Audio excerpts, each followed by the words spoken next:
கோவில் கும்பாபிஷேகம் நடந்தது. நம்ம ஃப்ரெண்ட் எல்லாம் சேர்ந்து லியோபூலில் கோவில் ஒன்று ரெடி பண்ணாங்க.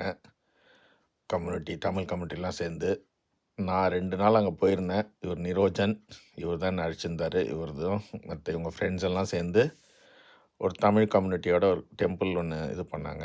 ஒரு ஐயர்லாம் சேர்ந்து என்னை அந்த ஐயர் தான் சமைக்கிறேன்னாங்க.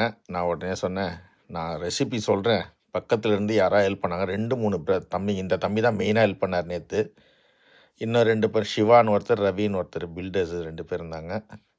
ஒரு சாஃப்ட்வேர் தம்பி இருந்தார்.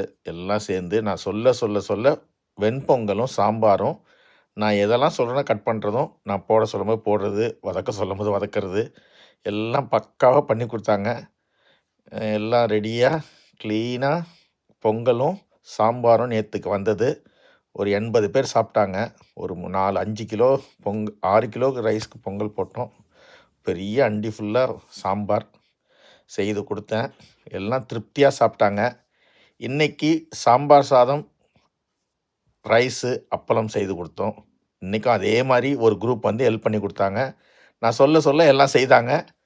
ரொம்ப நல்லா இருந்தது. எல்லாம் சந்தோஷமாக சாப்பிட்டு போனாங்க. எனக்கு ரொம்ப மனநிறைவாக இருந்தது. என்னால் முடியாமல் ஒருத்தரோட உதவியோடு நான் செய்தேன்ல, அது எனக்கு மன திருப்தியாக